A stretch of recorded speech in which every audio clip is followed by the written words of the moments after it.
बिस्मिल्लाहिर्रहमानिर्रहीम। अस्सलाम वालेकुम दोस्तों, आप देख रहे हैं अल्ताफ़ मलिक यूट्यूब चैनल।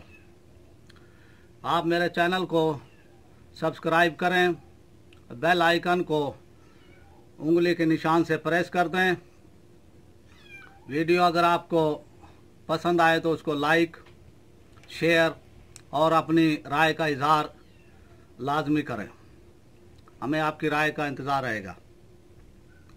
पाकिस्तान के लिए बहुत ही अच्छी खबरें और हिंदुस्तान के लिए बैड खबरें। सबसे पहली बात, अक़वाम मुत्तहिदा के जनरल सेक्रेटरी अंतोनियो गुतेरेस का दौरा पाकिस्तान और उनका कश्मीर के हवाले से पाकिस्तान के मौक़िफ़ की तायद करना, ये पाकिस्तान की बहुत बड़ी कामयाबी है। और अफ़गानिस्तान के हवाले से भी अफ़गान पनाहगज़ीन जो कि पाकिस्तान में हैं, अफ़गान मुहाजिरीन, उनके हवाले से भी पाकिस्तानी इक़दामात की तारीफ़ की गई। गुतेरेस ने कश्मीर पर यह कहा कि अक़वाम मुत्तहिदा की करारदादों के मुताबिक इस मसले को हल किया जाए और पाकिस्तान और हिंदुस्तान मुज़ाकरात करें और इसको हल करें और कश्मीरियों को बुनियादी हकूक़ दिए जाएं। ये पाकिस्तान की बहुत बड़ी कामयाबी है।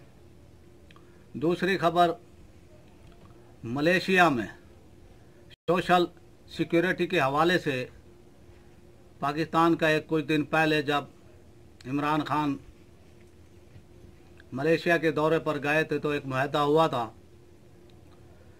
वहाँ मुकीम 82,000 पाकिस्तानियों को उनकी इंश्योरेंस, उनके लिए जो अगर कोई हादसे में वहाँ पर फौत हो जाता है या ज़ख्मी हो जाते हैं, उनके लिए इलाज मुफ्त होगा।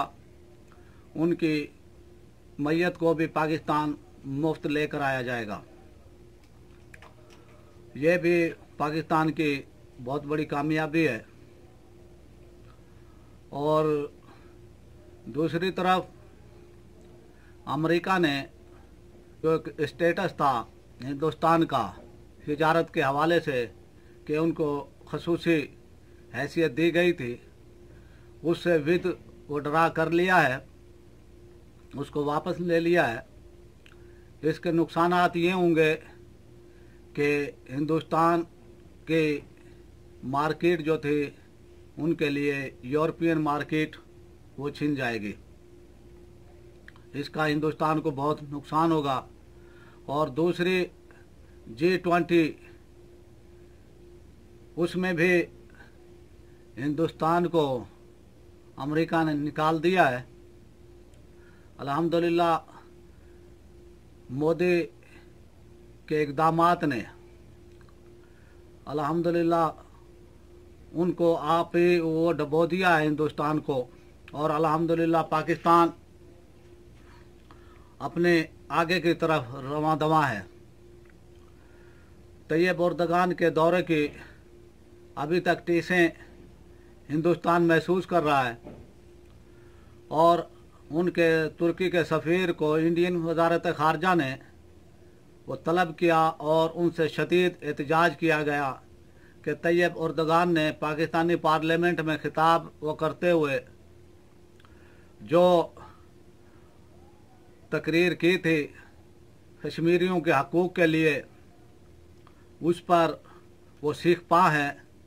और उन्होंने ये भी धमकी दी है कि 4 लाख सियाह जो तुर्की जाते हैं हर साल, उनको भी हम रोक देंगे, सफ़ीर को भी निकाल देंगे। ये फ्रस्ट्रेशन का शिकार है इस वक्त मोदी हुकूमत। इसी तरह उसने मलेशिया के साथ भी यही वो धमकी अमेज़ रवैया इख्तियार किया। जो भी पाकिस्तान की मैत वो करता है, मोदी हुकूमत उससे वो झगड़ती है। पाकिस्तान के इस वक्त जो इक़दामात हैं, इमरान खान की हुकूमत के जो इक़दामात हैं, उन्होंने मोदी हुकूमत को पूरी दुनिया में बेनकाब कर दिया है। ये पाकिस्तान की एक बहुत बड़ी कामयाबी है। और इसी तरह हिंदुस्तान ने कई मुल्कों के साथ मिलकर, यानी अमेरिका के साथ और दूसरे मुल्कों के साथ मिलकर पाकिस्तान को FATF में ब्लैक लिस्ट कराने की बहुत कोशिशें की थी। उन पर भी आज वो पेरिस में उनकी कोशिशों पर पानी वो फिर गया है और FATF ने पाकिस्तानी इक़दामात पर भरपूर एतमाद का इजहार किया है और इंशाअल्लाह पाकिस्तान इस हटकती हुई वो तलवार से जो हमेशा के लिए हटकाई गई थी पाकिस्तान को ब्लैकमेल करने के लिए, इंशाअल्लाह इससे भी बाहर निकलने को तैयार है और मोदी की हुकूमत मुंह की खानी पड़ी है इस हवाले से भी। फिर इंशाअल्लाह कल हाजिर होंगे। आपसे छोटी सी रिक्वेस्ट, मेरे चैनल को सब्सक्राइब करें, बेल आइकन को उंगली के निशान से प्रेस कर दें। वीडियो अगर पसंद आए तो इसको लाइक, शेयर और अपनी राय का इजहार कमेंट्स की सूरत में करें। पाकिस्तान जिंदाबाद।